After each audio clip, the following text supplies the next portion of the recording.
What's going on, everybody? Welcome back to the channel. It's Millennial Trade. So we have a lot to discuss in today's video. The market ended really horribly. It was tragic. I mean, because you had the Nasdaq up a couple of points. I was watching the futures, watching I think it's /NQ on TD Ameritrade and /ES. That's the Nasdaq and the SPY futures. That's usually what I'm watching. And they were up a few points at one point in time, and it was looking really good. We had a nice rally from some lows earlier on in the day, and we just couldn't hold up for whatever reason. We hit supply. We're now back to where we opened, pretty much on both indexes, on all the stocks I was following. Obviously I got another trade on PayPal. Looking at the daily charts, I'm not that worried about the situation. If you look at the monthly, it's possible that we continue rising. Is it possible that we've hit supply a little bit earlier or new supply has formed? Definitely possible. But, you have a little bit, there's not a whole lot of news coming out this week, but the Fed has come out and said a couple of things, like, one of the smaller regional banks. You have, U.S. inflation expectations. I think we have another report, like a smaller report coming out, the PPI, the producer price index, and that's actually the wholesale numbers, I believe. And so those could be pretty serious. Those could affect the markets in some way. And by the way, happy Lazy Monday to everybody, because I did not feel like actually putting a tie on. I took my father to the dentist, and there was a really cool aquarium there, a fish tank. I took some video of it, and I will post it to my Instagram, so follow me at Millennial Trades. But it's really cold in Virginia, very crispy. I know it's snowing out in the Midwest. The Weather Channel was on the dentist office visit. He had to go get a crown, and it took like 3 hours. So I was watching the Weather Channel. The Midwest is getting hit with tons of weather, tons of snow. I saw snow in Vermont as well. So, it's getting cold here in the United States. But in Europe, they're having unseasonably warm weather. So that's kind of strange. And the way it affects the energy markets, we just have to keep our eyes on that kind of thing, because the U.S. demand for heat is going up right now as we speak. Some of the headlines here: U.S. stocks closed lower. Again, this is from Trading Economics. Crude oil falls more than 3%. You have European stocks starting the week on a positive note. So, not only is their weather good, their stock market is also doing not too bad recently.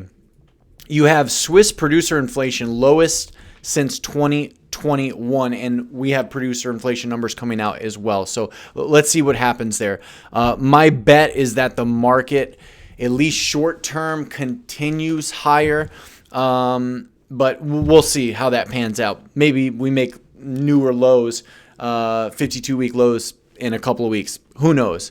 But you got to sort of take a stand somewhere, right? Let's see. I wanted to hit the Sam Bankman updates, because I know a lot of you guys are waiting for that. My Sam Bankman Fried videos seem to do pretty well. So thank you for the viewership and the comments, the likes. He apparently was accused of fleeing the Bahamas after his FTX company and Alameda Research trading firm completely collapsed because they were misusing customer funds. They were literally trading with customer funds, and it's unfortunate. It really is. But they got guys like Kevin O'Leary and Tom Brady. A lot of celebrities got wrapped up in this. And come to find out, the entire YouTube finance sphere was pushing FTX, and you have guys like Kevin and even Jeremy. I saw clips of my boy Jeremy pushing this shit, and it's unfortunate. It sucks. These guys got kind of wrapped up. Kevin even said, there's a great clip of him saying, I actually got a soundbite. I'll play the soundbite right here. This is Meet Kevin. You can watch this video on my shorts page where I had posted it, and probably my reels on Instagram. But yeah, here's a little soundbite. You got to check this out. The guy's brilliant. He talks very fast, but he's brilliant, and I trust him and I like him. Yeah, it's crazy how deep this FTX stuff. You know, we'll listen to that one more time because that is absolutely crazy. The guy's brilliant. He talks very fast, but he's brilliant, and I trust him and I like him. Yeah, it's crazy how deep. So, you know, if this guy Sam Bankman-Fried can somehow like persuade all of these, you know, pretty smart guys. These guys are, you know, they obviously have made a lot of money on their own. Somehow they figured out how to do it. You know, with Kevin, I think he got into real estate, and Jeremy got into stocks when he was like, you know, 20 years old. So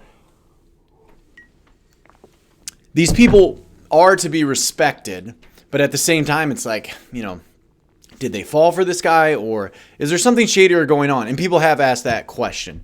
I don't think we'll ever really know. I think it's, you know, a lot of it is just the money, the greed, how much FTX was paying some of these people. I mean, I've heard some crazy figures that some people got paid $50,000, you know. So yeah, sponsorships, you know, definitely got to make your own decisions when stuff is being advertised to you. It's hard, I guess, to blame the creators, but a lot of people want to. They want to blame the creators for this, you know, FTX scam, the collapse, how many people are affected by it.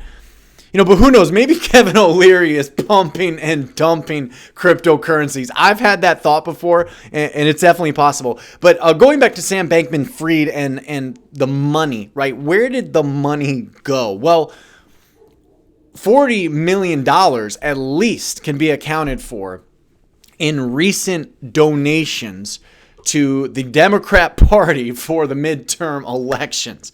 And come to find out, and this is coming from the New York Post, he is Biden's second biggest donor, which does not shock me at all. As surprising as that is it really all that shocking? So Bankman-Fried is taking customer funds, trying to trade with it, and then he's also supporting the Democrat Party with those same funds. Right before the entire thing collapses. And, you know, look how the elections turned out. You'd have to go deeper into it and see, you know, I mean, if he's supporting Biden, right, he's probably supporting Fetterman. So that's where the customer funds went to. It's unfortunate that a lot of these crypto people are having to, like, deal with this because it might affect our markets as well. You know, because if they're in debt now, we don't know who has exposure. I've said this, but if they're in debt, they're going to have to sell shit in the stock market, perhaps. You know, it could cause some instability in markets that I'm focused on. So it's a very interesting story, though. I mean, it has everything, guys. It has finance and business and politics and conspiracy theories and drama and gossip. Whew! I love this story. Let's see. Sam Bankman-Fried told Reuters he is still in the Bahamas as rumors swirled overnight that the ex-CEO of the now bankrupt FTX had run off to Argentina. So we don't know where this guy is. You know, this is some straight up Epstein level deception and connections. And, you know, this guy is going to just completely disappear. Is this how this works? The law and the country you live in cannot help you. You know, that's what we have to all understand. I keep, you know, between, I don't know, $1,500 and $3,000 in my trading account on a regular basis. And I know that at any point in time, you know, Charles Schwab could collapse and then TD Ameritrade would collapse and I would be completely screwed. That $2,000 is supposedly FDIC insured, yes. But we have to take responsibility for our own money. You know, especially with a lot of these promotions, you know, on the internet. Even like Binance, didn't that thing collapse too, or it's about to collapse? I'm concerned about Coinbase. Coinbase put out a statement basically saying that we're different. We're not like these other people. We're publicly traded. We're transparent, and our business model is you know, completely sustainable. They did come out with that statement after this whole thing. So, you know, we'll see what happens with Coinbase. We'll have to keep our eyes on that. We have big earnings coming out this week as well.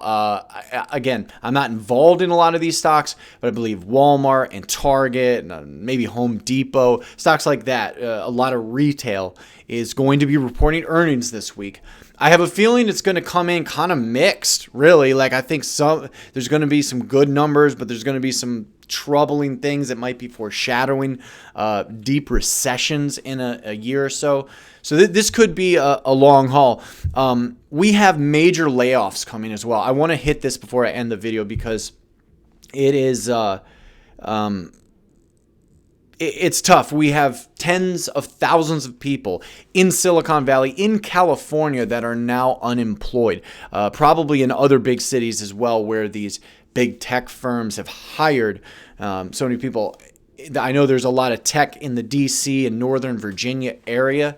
I forget what the town is up there, but there's a lot, like IRM has a lot of, Iron Mountain has a lot of facilities up there, and Facebook and some of the Google they didn't move, but they've created a lot of facilities and headquarters there in that area. And it makes sense because it's near DC, right? It's near the federal government. In a way, some of these companies, I think, are quasi agencies, for the government. But that's just my conspiratorial mind going adrift. The thing is a lot of people are going to be unemployed. And the interest rates, that's not really what could cause like a complete collapse. But if people are unemployed and the unemployment goes up, that would be very concerning, because then people can't pay their debts, they can't pay their bills, and then you start seeing credit markets become unstable. Let's pray to God in heaven that does not happen. So if you enjoyed the video, please do give it a big thumbs up, comment down below, and make sure to check out my Instagram. Follow me at Millennial Trades. And I hope you guys enjoy the rest of your evening. As always, until next time, I'll see you on the next video.